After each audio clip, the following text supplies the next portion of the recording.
Baik ya, hari ini tema kita belajar tentang pengurapan Roh Kudus. Selama ini saudara, pengurapan Roh Kudus ya, selama ini pengurapan Roh Kudus itu sering disalahgunakan, disalah mengerti, disalah artikan. Saya memberikan dasar dulu ya, supaya dengan dasar ini setiap kita itu bisa tahu kalau belajar firman Tuhan itu nggak salah. Ya, belajarnya begini. Setiap kali kita membaca firman, kita mendengar firman, oh ya, yang namanya Mirta itu yang dari Belgia tadi ya. Setiap kali kita membaca firman, mendengar orang khotbah, lalu motivasi kita untuk aku itu, untuk aku. Oh, supaya aku diberkati. Supaya aku ditolong. Tuhan, aku percaya. Oh, maaf ini. Anjing tetangga ribut. Kalau semua motivasi kita larinya ke aku, dan aku, maka firman Tuhan itu nilainya turun luar biasa, saudara. Saya ulangi lagi.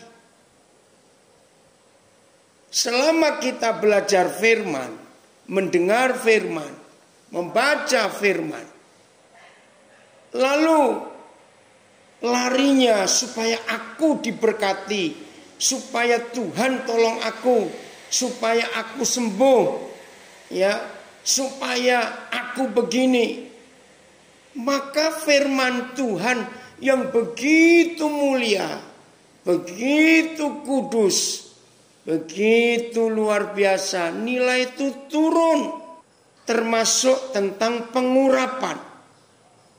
Kalau pengurapan ini motivasi kita supaya aku punya kuasa, sehingga aku nggak dikalahkan oleh si jahat dan dosa.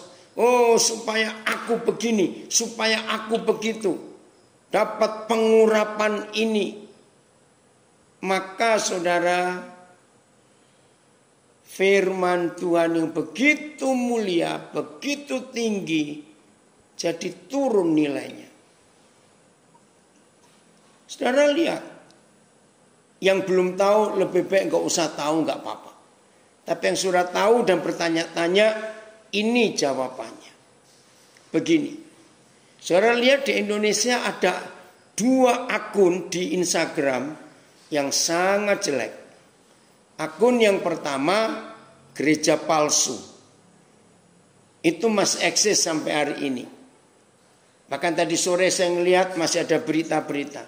Akun yang kedua, Pastor InStyle. Nah, ini sudah berapa waktu ini yang akun Pastor InStyle sudah nggak nongol lagi. Nah, saya sih nggak ada urusan dengan itu. Tapi dari beberapa rekan saudara yang tanya, itu betul atau salah? Jawaban saya bukan betul dan bukan salah. Jawaban saya adalah, kalau motivasi kita membaca firman, belajar firman, dan mendengar khotbah atau firman, ternyata untuk aku dan untuk keluargaku, untuk bisnisku, walaupun kita berkata ini untuk pelayananku, pokoknya ada kata aku dan ku, maka semua kebenaran itu bukan lagi kebenaran, tapi jadi sebuah kesalahan. Karena motivasi kita hanya untuk aku dan aku dan aku. Saudara perhatikan ini. Nah, kalau saudara mau rubah motivasi itu, maka hari ini kita bisa berjalan bersama dengan Tuhan secara luar biasa.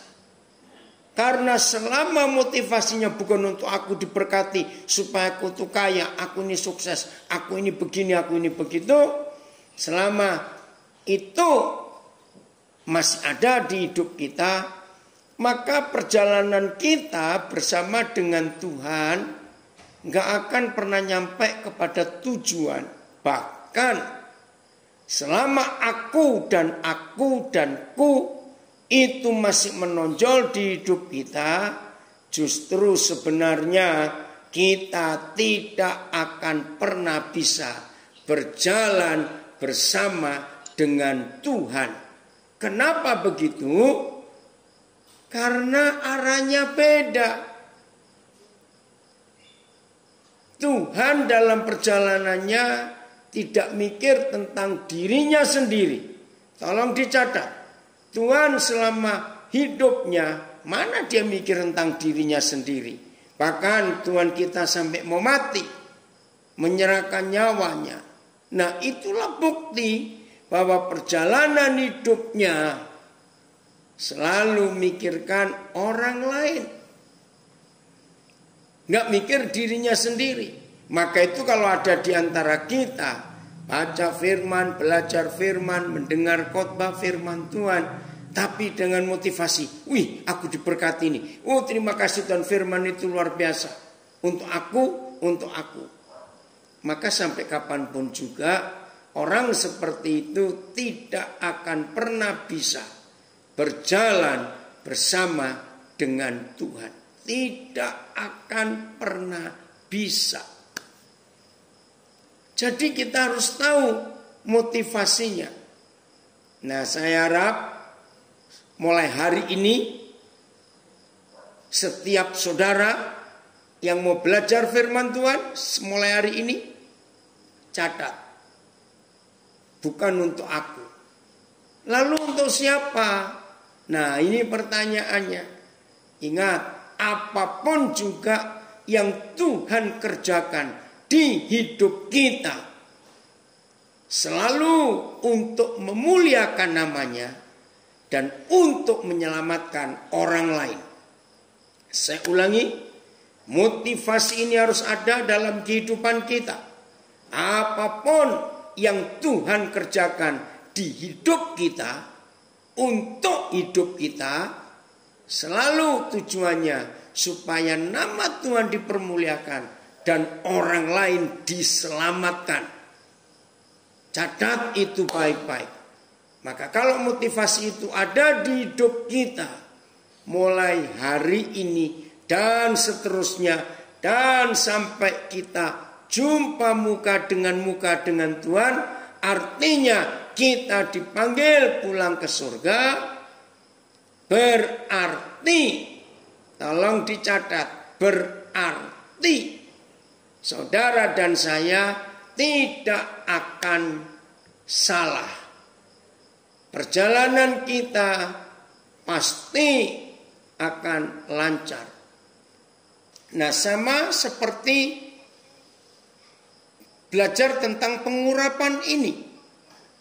Kalau kita belajar tentang pengurapan ini, hanya motivasinya supaya aku punya kuasa. Maaf, bahkan seringkali tanpa disadari orang, waduh nggak siap Erik earphone-nya, ya, jadi nggak apa-apa lah. Ini anak saya dari Brisbane usul, nggak siap ini daripada kelamaan, ya. Nah bahkan ada orang yang berkata tentang pengurapan, oh kalau aku dapat pengurapan, aku bisa sakti. Maaf saudara, maka itu jadi rusak. Nah, maka itu pengurapan jadi, maaf, seperti dukun. Orang merasa punya kuasa karena dapat pengurapan itu. Nah, saya ulangi lagi, dengarkan. Motivasi yang benar, kalau kita mau belajar firman, mengenal firman, kita mengenal Bapa di surga lewat firman-Nya, maka satu-satunya motivasi yang benar supaya firman yang adalah kebenaran itu benar, yaitu apapun yang kita pelajari dari Alkitab, dari firman Tuhan, itu satu tujuannya supaya Bapa dipermuliakan, nama Yahweh Tuhan, nama Tuhan Yesus dipermuliakan, dan segala sesuatu yang dia kerjakan untuk kita di hidup kita, itu tujuannya supaya ada orang diselamatkan. Perhatikan ini.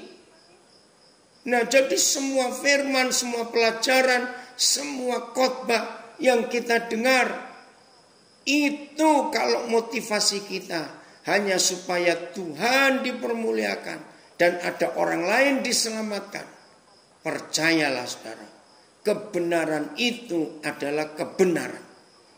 Nah, hari ini kita belajar tentang pengurapan. Sama, 90 sekian persen, khususnya gereja Pentakosta, gereja karismatik, kalau belajar tentang pengurapan, itu pasti pikirannya supaya kita bisa terkenal, bisa hebat. Maaf saudara, bukan itu tujuannya.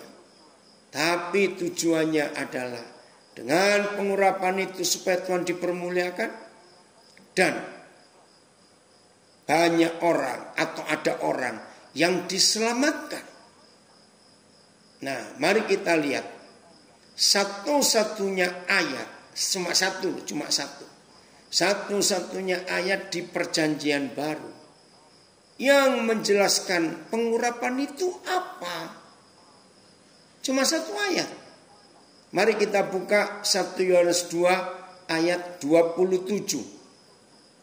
1 Yohanes 2 ayat 27. Mari kita perhatikan ini, sehingga kita tidak akan salah.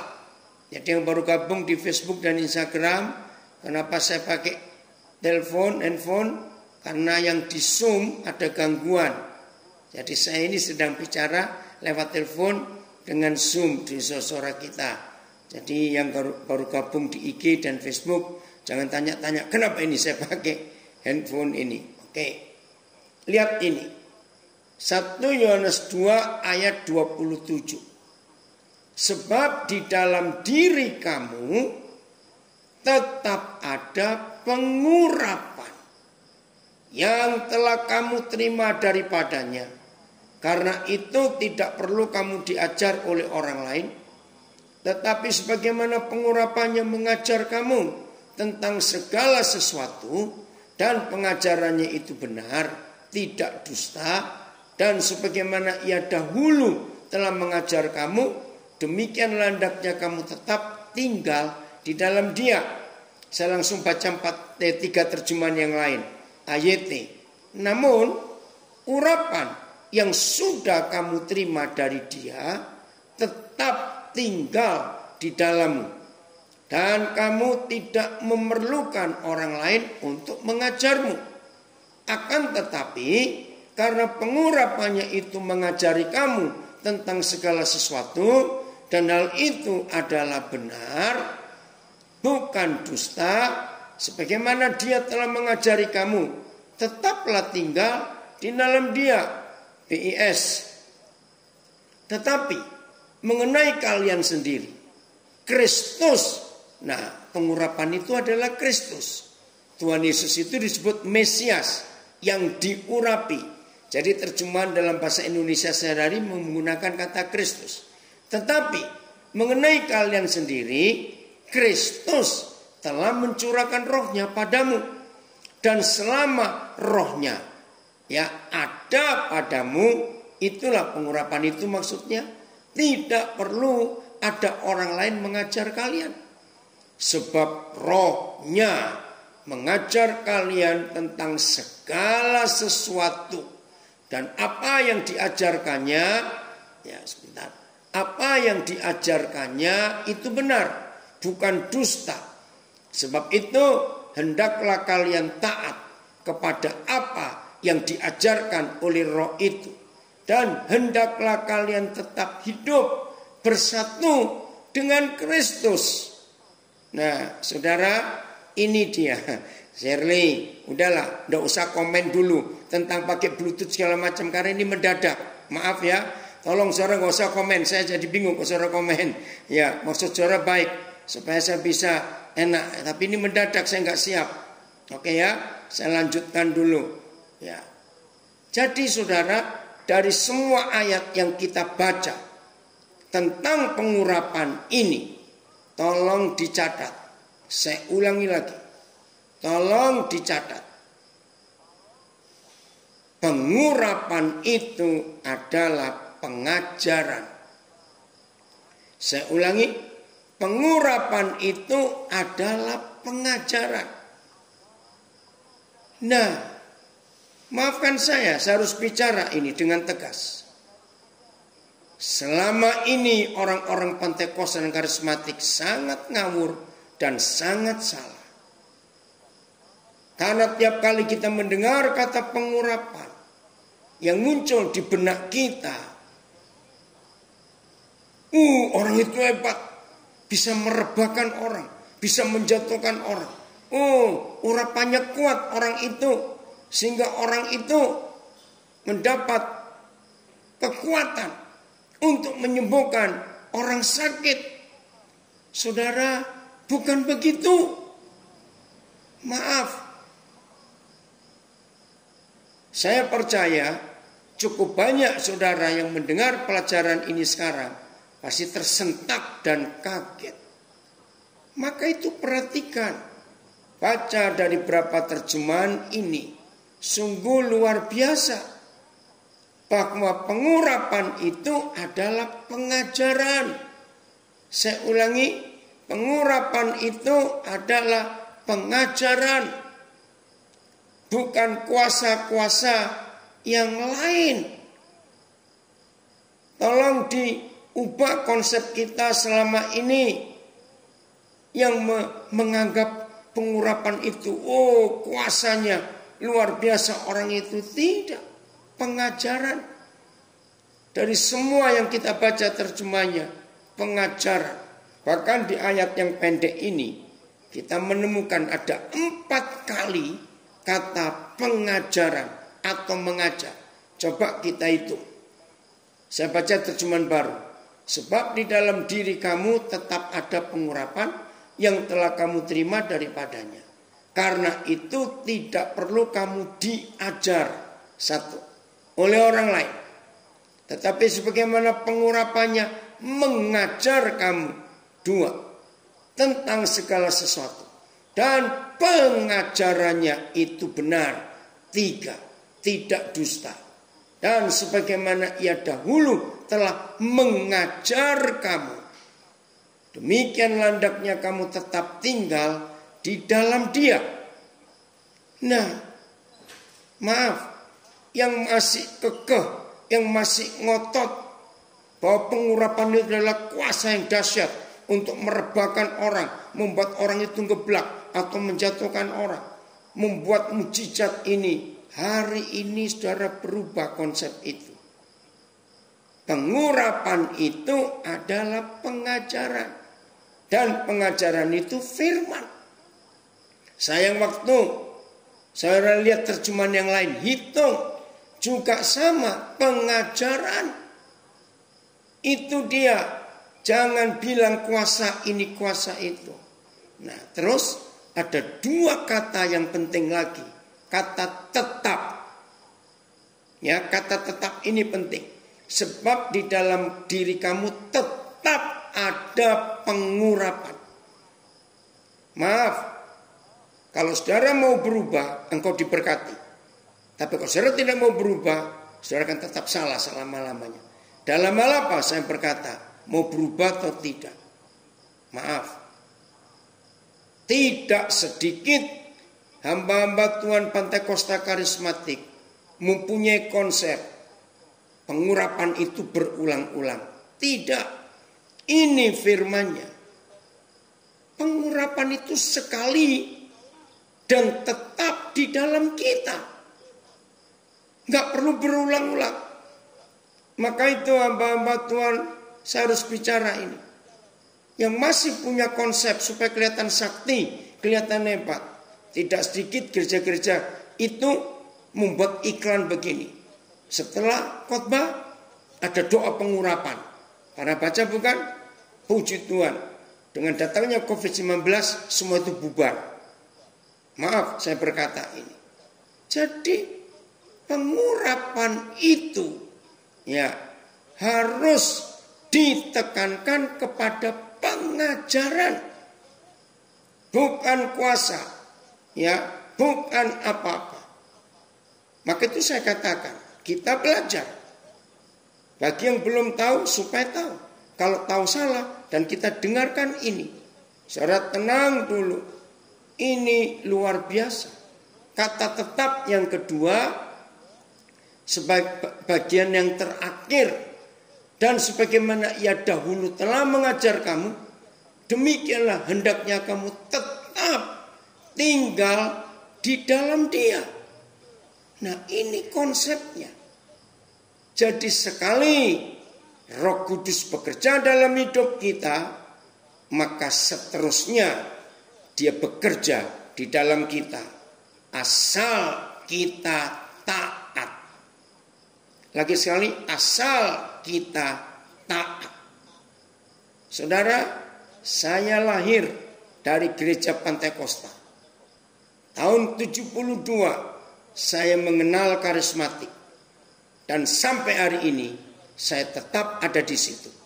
Maka itu saya berani berkata tentang gereja ini. Karena saya ada di situ. Maka itu kita harus berubah dalam konsep ini. Lalu, pengajaran itu berbentuk apa? Mari kita buka. Oh ya, ada yang komen lagi. Ada hamba Tuhan berkata punya pengurapan untuk menghapuskan hutang. Memang. Bahkan ada hamba Tuhan berkata punya pengurapan untuk mengusir setan. Itu bukan pengurapan. Nah, jadi tetap tinggal di dalam Dia, karena pengurapan tetap ada di dalam kita. Lanjut. Kok bisa pengajaran itu mendatangkan kuasa? Pengajaran itu membuat pengurapan itu bekerja dalam hidup kita? Nah, kita tahu semua pengajaran adalah firman Tuhan. Kita mau ngajar dengan dasar apa? Kalau bukan karena firman Tuhan. Maka itu Roh Kudus juga sebagai guru yang hebat bisa mengajar kita tentang segala sesuatu. Mari kita lihat Yohanes 17 ayat 8. Ya. Yohanes 17 ayat 8. Saya harap saudara tidak banyak bertanya dulu, ikuti dulu sampai selesai. Karena kalau saudara banyak bertanya, saudara akan bingung sendiri. Ya, dengarkan sampai selesai pengajaran ini, supaya kita tidak salah. Ya. Yohanes 17 ayat 8. Ini bukti pengurapan itu yang dialami oleh Tuhan Yesus. Saya sampaikan lagi. Yohanes 17 ayat 8 adalah bukti ini adalah pengurapan itu yang dialami oleh Tuhan Yesus. Maka itu Tuhan Yesus punya kuasa, punya otoritas. Nah, otoritasnya bukan dalam kuasa pengurapan yang seringkali kita dengar. Tapi kuasa, otoritas yang Tuhan Yesus alami. Karena ayat 8 Yohanes 17 ini. Tolong ya, ini di Facebook saya, di IG saya banyak yang bertanya. Dengarkan dulu, saya akan baca supaya saudara percaya. Sebab segala firman yang engkau sampaikan kepadaku, segala firman. Kalau ada segala firman, berarti ada sebagian firman. Betul ya? Saya ulangi.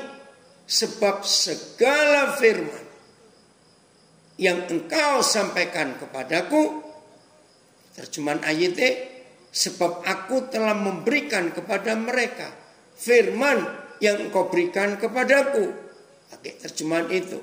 Sudah aku sampaikan, PS, kepada mereka perkataan yang Bapa berikan kepadaku. Sebab firman, karena firman, oke. Saya kembali ke terjemahan baru. Sebab segala firman yang engkau sampaikan kepadaku telah kusampaikan kepada mereka. Dan mereka telah menerimanya. Apa hasilnya? Kalau dunia mendengar segala firman yang disampaikan oleh Tuhan Yesus dan dunia menerima segala firman itu, saudara perhatikan, ini dahsyat sekali. Mereka tahu benar-benar. Wih, ini luar biasa. Ya, maafkan Edo, memang sinyal di Nabire ini. Coba ulangi lagi. Ya, dalam nama Yesus. Apa yang terjadi ketika dunia menerima segala firman yang disampaikan oleh Tuhan Yesus? Ini dampaknya. Dunia tahu benar-benar. Saudara nggak main-main. Dunia tahu benar-benar bahwa Yesus datang dari Bapa di surga. Dan nggak cuma itu. Setelah dunia tahu bahwa segala firman yang disampaikan oleh Tuhan Yesus yang dia dapat dari Bapa, maka dunia benar-benar tahu Tuhan Yesus datang dari siapa. Dan mereka percaya. Dunia percaya bahwa engkaulah, bahwa Bapalah yang telah mengutus aku. Nah, baru dari sini saudara ada manifestasi dari firman yang adalah pengajaran, dan pengajaran itu adalah urapan. Saya harap mengerti. Terima kasih. Bagus, ada tambahan dari Markus 1 ayat 22. Baik, saya akan baca ya. Tambahannya ini. Mereka takjub mendengar pengajarannya. Maka dengan Markus ini saya akan ganti. Mereka takjub mendengar pengurapannya. Sama toh? Karena pengurapan itu pengajaran. Nah, di Markus 1:22 mereka takjub mendengar pengajaran Yesus, sebab Yesus mengajar mereka sebagai orang yang berkuasa, tidak seperti ahli-ahli Taurat. Terima kasih untuk penambahan ayat ini. Ya, sehingga orang Israel waktu itu, di Magelang nggak ada suaranya, coba dicek. Maka orang-orang yang mendengar waktu itu, mereka takjub, mereka heran. Sebab Tuhan Yesus mengajar dengan penuh kuasa karena pengurapannya itu. Jadi saudara, menurut Yohanes 17 ayat 8, kita tahu pengurapannya itu adalah firman. Maka itu pengajaran. Sehingga dunia ini percaya, tahu benar-benar, dan mereka percaya. Maaf, saya harus ngomong. Apa lawan segala firman? Ya, sebagian firman. Apa itu sebagian firman? Maaf, saya jawab, itulah doktrin. Loh, kok doktrin sebagian firman? Maaf. Firman yang utuh, firman yang lengkap, itu menyatukan, memulihkan, dan menyelamatkan. Tapi sebagian firman yang saya sebut doktrin, itu memecah belah. Karena setiap doktrin gereja, pasti pemegang doktrin itu berkata, kami yang paling benar, kamu yang salah. Maka itu doktrin itu memecah belah. Karena saling menganggap kami yang benar, kamu yang salah. Akhirnya tidak terjadi pemulihan, tidak terjadi keselamatan, tapi mulai kacau. Saya harus ngomong, coba saudara perhatikan. Akibat kebenaran itu menurut kitab Yeremia, kitab Yesaya. Akibat kebenaran itu damai sejahtera. Sebab di mana ada kebenaran, disitulah tumbuh damai sejahtera. Tapi akibat daripada doktrin bukan damai sejahtera, tapi permusuhan dan perpecahan. Aduh, menyedihkan sekali. Nah, dengarkan kalimat saya ini. Begitu doktrin disampaikan, maka orang yang menerima doktrin itu pasti akan mengeluarkan pertanyaan ini. Saya harus ngomong ini, saudara. Pertanyaan apa? Kalau begitu, saya gabung ke gereja mana? Katolik, Baptis, Protestan, Advent, Betel, Pentakosta? Betul tidak? Begitu orang mendengar doktrin, pasti langsung bertanya, kami masuk gereja mana? Maka itu Yohanes 17 ayat 8 tadi luar biasa. Maka mereka tahu benar-benar aku datang dari Bapa. Coba kembali ke Yohanes 17 ayat 8. Ini loh saudara, akibat pengurapan itu sedahsyat ini. Oh luar biasa. Itu pengurapan. Yaitu pengajaran. Ya, mari saudara kita lihat. Jadi kalau kebenaran itu datang saudara. Oh hidup ini sejahtera. Hidup ini dipersatukan. Yohanes 17 ayat 8. Maaf ya. Sebab segala firman yang engkau sampaikan kepadaku telah kusampaikan kepada mereka. Jadi apa hasilnya ketika gereja, ketika saudara dan saya sebagai gereja Tuhan menyampaikan segala firman yang kita terima dari Bapa? Artinya kita tidak membagi-bagi firman, kita nggak memecah-mecah firman, kita nggak memilah-milah firman. Segala firman yang didapat dari Bapa disampaikan, mereka telah menerimanya. Begitu dunia menerimanya, mereka tahu benar-benar bahwa aku datang daripadamu, Bapa. Wih, ini luar biasa. Dan mereka percaya. Bukankah ini tujuan Tuhan?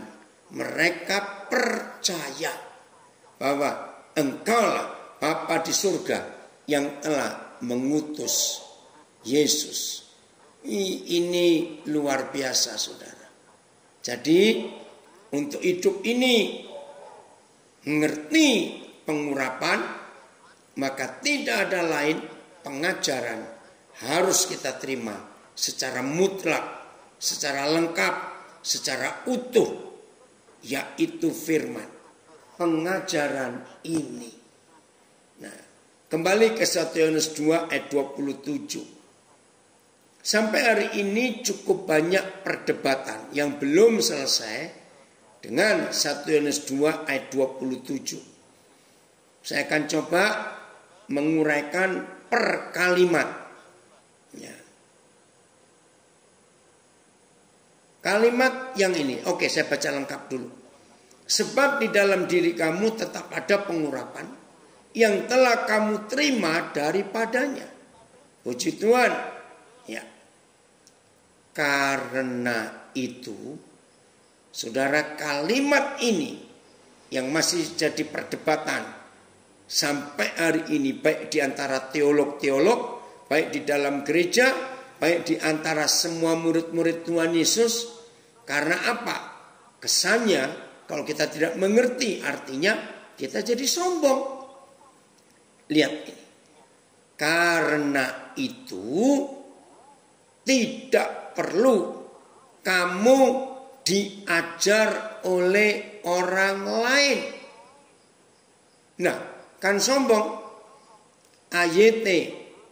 Dan kamu tidak memerlukan orang lain untuk mengajarmu. BIS. Ya. Dan selama rohnya ada padamu, tidak perlu ada orang lain mengajar kalian. Aduh, MELT.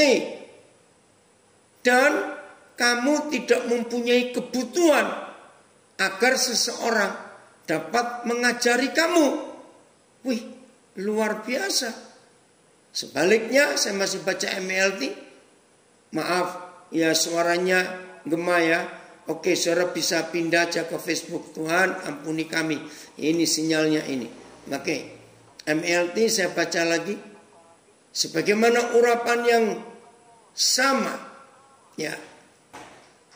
Oke. Maaf.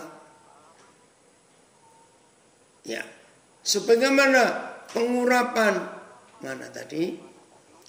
Oke, sebentar ya. Sebagaimana pengurapan yang sama sedang mengajari kamu tentang segala sesuatu. Dan itu adalah benar. Nah, mari kita bongkar kalimat, saya pakai istilah, yang memusingkan dan membuat kita jadi sombong. Hah? Nggak perlu diajar oleh orang lain. Nah, pelan-pelan ya saudara. Justru ini hebatnya pengurapan itu. Saya harus sampaikan, sampai hari ini masih sedikit, saya ulangi, sampai detik ini masih sedikit hamba-hamba Tuhan, gereja Tuhan, murid-murid Tuhan Yesus yang mengerti dampak dahsyatnya pengurapan itu. Saya harus ngomong saudara, mengapa di dalam pengurapan itu ada kedahsyatan sedahsyat ini, tapi tidak dimengerti oleh banyak gereja? Karena, dengar jawaban saya, karena setan menyelewengkan hamba-hamba Tuhan, hanya mengejar pengurapan supaya sakti.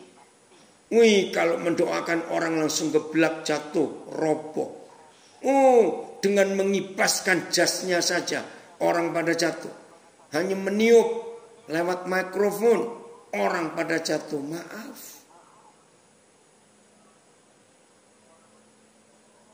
Bukan itu. Bukan itu pengurapannya.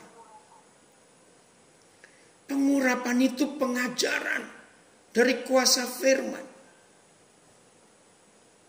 Jangan marah ya saudara, tapi saya harus ngomong. Coba tanya, jangan tersinggung. Coba tanya, temui teman-temanmu, saudara-saudaramu yang sering rebah, yang sering jatuh. Kalau ada hamba-hamba Tuhan yang berkata, hamba Tuhan itu pengurapannya kuat, ya hamba Tuhan itu pengurapannya dahsyat. Coba tanya, mereka yang sering jatuh, sering rebah, dengan pelayanan hamba Tuhan seperti itu, hidupnya ada perubahan tidak? Maaf ya, jangan tersinggung. Hidupnya ada perubahan atau tidak? Ini masalahnya. Untuk apa? Kalau berkali-kali jatuh atau sering-sering rebah, yang pelit tetap pelit, yang egois tetap egois, nggak ada perubahan dalam hidupnya. Padahal pengurapan itu merubah hidup orang secara drastis. Ingat Saulus yang begitu sadis bencinya kepada Tuhan Yesus dengan murid-muridnya. Tapi lihat ketika pengurapan itu datang di hidup Saulus, yaitu pengajaran firman, Saulus berubah jadi Paulus. Saudara masih ingat Petrus si pengecut? Maaf saya berkata. Dan si penyangkal. Begitu penuh dengan Roh Kudus, penuh dengan pengurapan itu. Catat Kisah Rasul pasal 2. Sekali-kalinya dia berkhotbah. Sekali loh. Waktu itu ya, pertama kali dia berkhotbah. 3.000 orang bertobat. Dari pengecut, dari penyangkal. Maka itu gereja-gereja yang masih main-main dengan pengurapan, hanya dengan menjatuhkan orang, membuat orang bisa gemetar, menangis, rebah, kejang-kejang maaf. Harus berubah. Bukan itu pengurapan. Tapi penuh dengan firman. Ini ada yang komen di Facebook. Saya mengerti sekarang. Jadi pengurapan adalah orang yang penuh dengan firman. Dan rajin baca firman. Dan dekat dengan firman. Tambahkan lagi. Otomatis dia cinta firman. Pasti orang yang penuh pengurapan. Hidupnya dikuasai firman. Cara dia berpikir, cara dia memandang sesuatu, cara dia mendengar sesuatu, cara dia menganalisa sesuatu, cara dia memutuskan sesuatu, cara dia menentukan sesuatu. Wih, semua dikuasai, diatur, dikontrol oleh firman. Masih ingat Yohanes 1? Pada mulanya adalah firman. Ayat 1. Lalu ayat 3 Yohanes 1. Tanpa firman tidak ada sesuatu dari segala sesuatu yang telah jadi bisa jadi. Firman, saudara. Jadi terima kasih. Ada komen lagi. Benar, hanya kuasa firman yang bisa mengubahkan hati dan pikiran. Betul. Hanya kuasa firman. Maka itu jangan sibuk dengan membuat orang rebah, membuat orang kejang-kejang, maaf, gemetaran, menangis, maaf, bukan itu. Nah, sekarang kita akan cek, kita akan cari. Lalu apa artinya?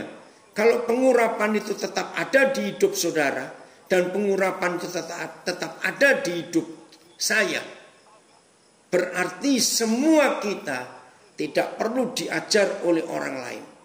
Jangan terjemahkan, wih sombong sekali. Tidak. Bukan itu maksudnya. Maksudnya adalah begini. Hanya Roh Kudus, ini nomor 1 ya. Hanya Roh Kudus adalah satu-satunya guru, satu-satunya pengurapan yang mampu mengajar saudara dan saya tentang segala sesuatu. Maka itu kita tidak perlu diajar oleh orang lain. Hanya Roh Kudus. Coba buka, terima kasih. Yohanes 14 ayat 26. Supaya kita semuanya tahu. Yohanes 14 ayat 26. Jadi kita masih pada kalimat yang membingungkan tadi ya. 1 Yohanes 2:27. Bahwa begitu pengurapannya tetap ada di dalam kita. Maka kita nggak perlu diajar oleh orang lain. Jangan salah ngerti dulu. Ini maksudnya. Ya, kita melihat pekerjaan Roh Kudus yang luar biasa itu. Oke. Tetapi penghibur yaitu Roh Kudus yang akan diutus oleh Bapa dalam namaku. Apa tugasnya? Apa fungsinya?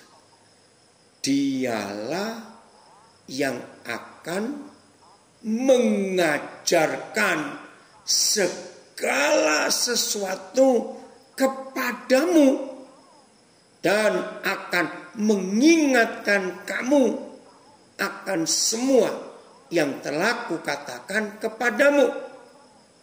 Saya baca terjemahan AYT. Dia akan mengajarkan segala sesuatu kepadamu. Sama, terjemahan lama. Ialah akan mengajarkan kepadamu segala perkara itu. PIS. Dialah yang akan mengajar kalian segalanya. MLT. Maaf. Dia akan mengajar kamu segala sesuatu. Selbir, dialah yang akan mengajarkan segala sesuatu kepadamu. Habibi akan mengajarmu segala-galanya. Nah, saudara perhatikan ini. Ini ada yang the counselor. Betul. Nah, sekarang saya tanya kepada saudara. Kalau ada satu pribadi yang Tuhan Yesus katakan, yang Tuhan Yesus beritahu kepada kita, bahwa Roh Kudus itu adalah satu-satunya pribadi yang mampu mengajarkan kepada gerejanya, kepada murid-muridnya, yang mampu mengajar segala sesuatu. Saya tanya ya, tolong saudara jawab dengan jujur. Masih perlukah kita guru-guru yang lain yang mengajar kita? Maaf, ini cuma pertanyaan, bukan didiskusikan. Saya ulangi lagi. Kalau Tuhan Yesus saja yang pernah berkata bahwa ada satu pribadi yang diutus oleh Bapa dalam nama Yesus, dan pribadi itu adalah sang pengurapan itu, Roh Kudus itu, yang mampu mengajar kita tentang segala sesuatu. Masihkah perlu kita diajar oleh guru-guru yang lain? Sudah ada yang jawab di Zoom, tidak perlu. Betul, ini ada yang masukkan bahasa Jawa. Saya baca. Bahasa Jawanya langsung. Sang Roh Suci mau, bukan. Kecepatan. Ya kuwi roh sing maringi weruh bab kersane Gusti. Panjenengane bakal nuntun kowe supaya ngerti sakabehing perkara sing dikersakake dening Gusti. Wih, ini kalau bahasa Jawa lebih jelas. Saya terjemahkan, yaitu roh yang memberi kita pengertian tentang semua kehendak Tuhan dan bakal menuntun kita supaya mengerti segala perkara. Nah, itu bahasa Jawanya. Luar biasa. Saya baca lagi supaya yang orang Jawa ngerti. Ya kuwi roh sing maringi weruh bab kersane Gusti, panjenengane bakal nuntun kowe supaya ngerti sakabehing perkara sing dikersake dening Gusti. Hebat sekali. Jadi kita nggak perlu guru-guru yang lain, karena satu pribadi, yaitu sang pengurapan ini, yang akan mengajar kita. Bukti kedua.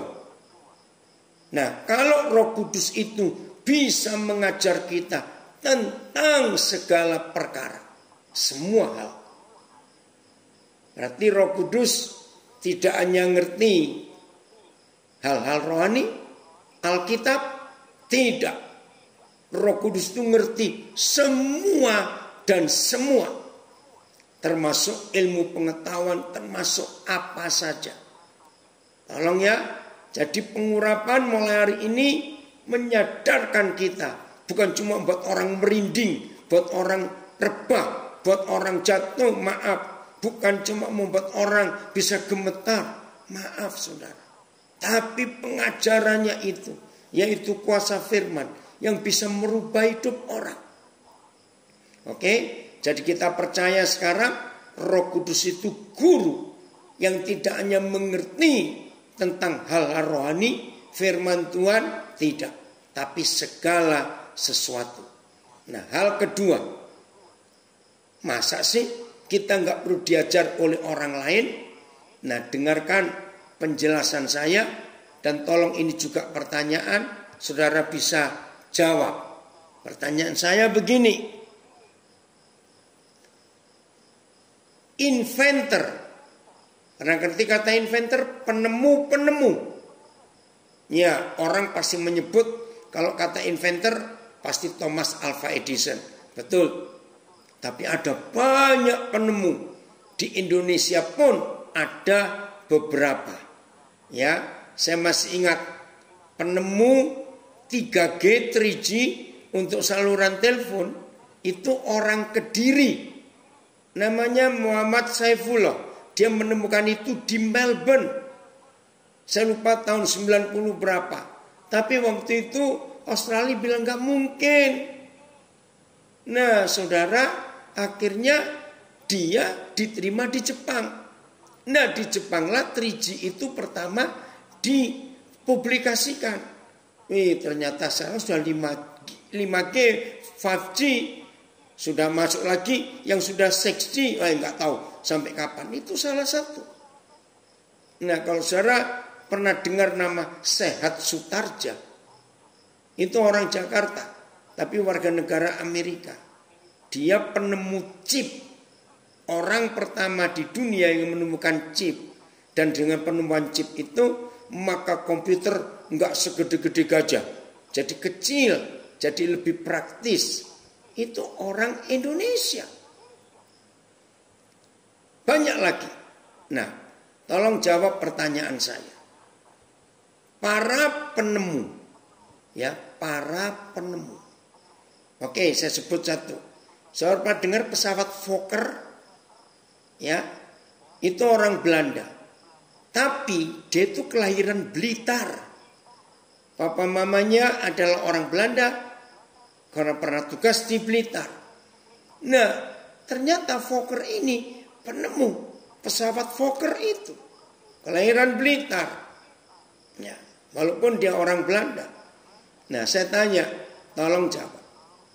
Para penemu itu kuliah dulu, sekolah dulu, baru menemukan sesuatu, atau mereka menemukan dulu sesuatu itu baru jadi sebuah ilmu? Tolong jawab. Menemukan dulu. Betul. Mana yang di IG, yang di Facebook? Ayo, para penemu inventor itu menemukan dulu sesuatu, baru mereka belajar. Maaf, atau mereka belajar dulu baru menemukan sesuatu. Baru satu orang yang jawab. Mana yang lain?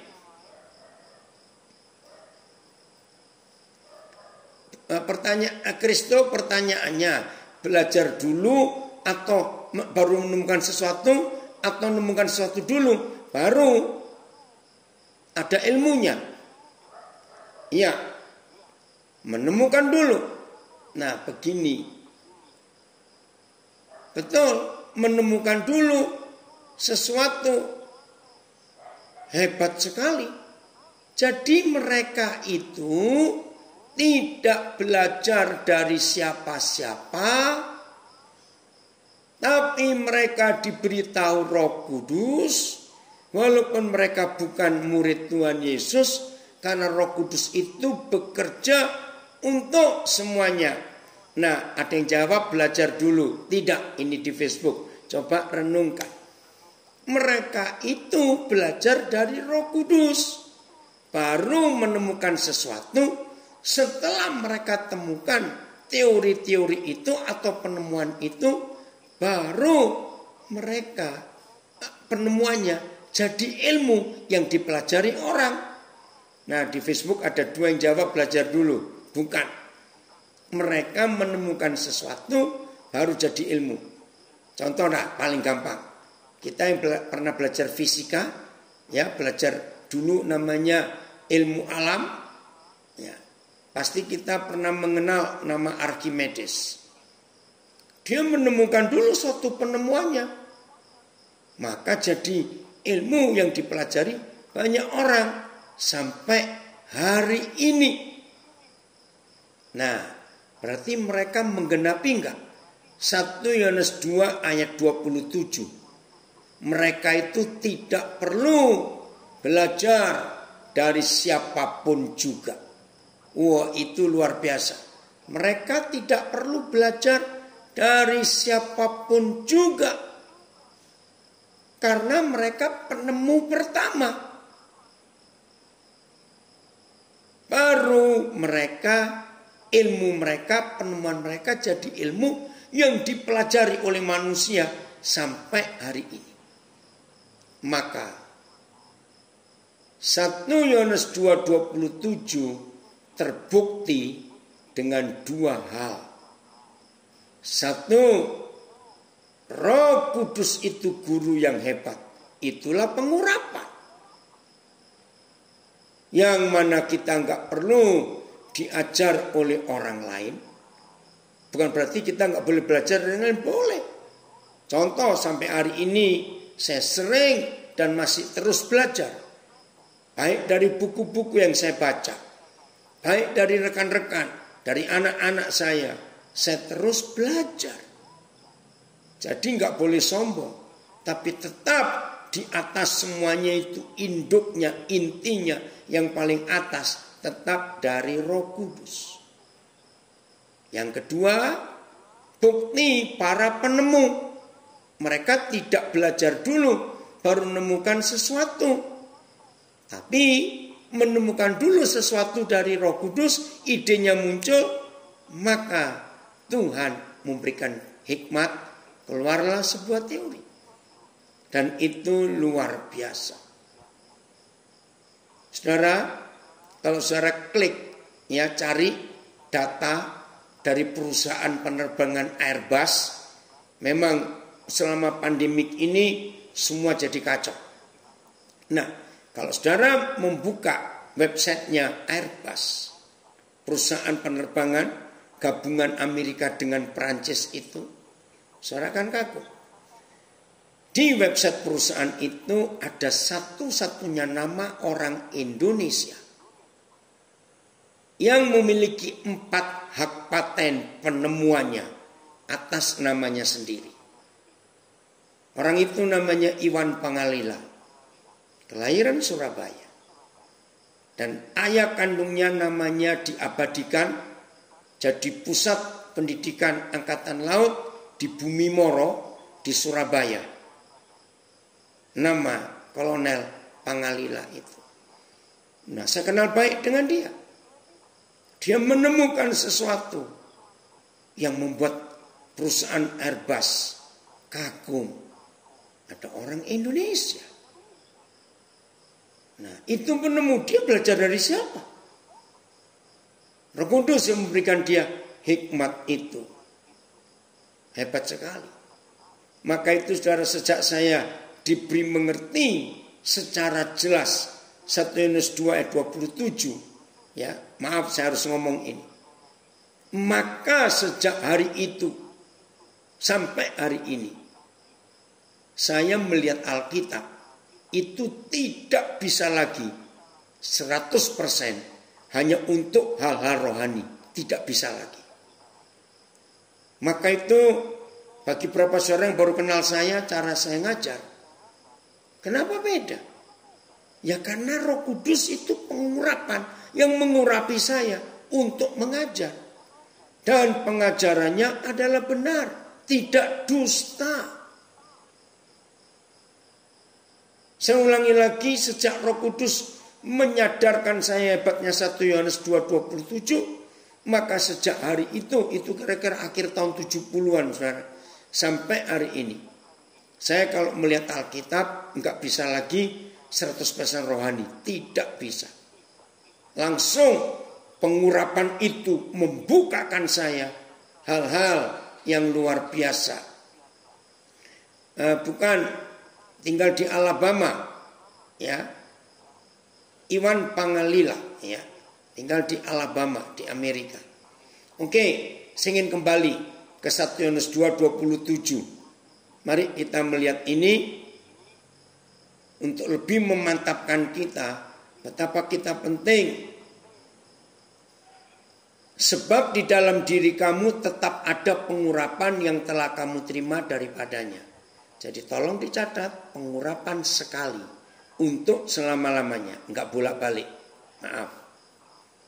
Karena itu tidak perlu kamu diajar oleh orang lain.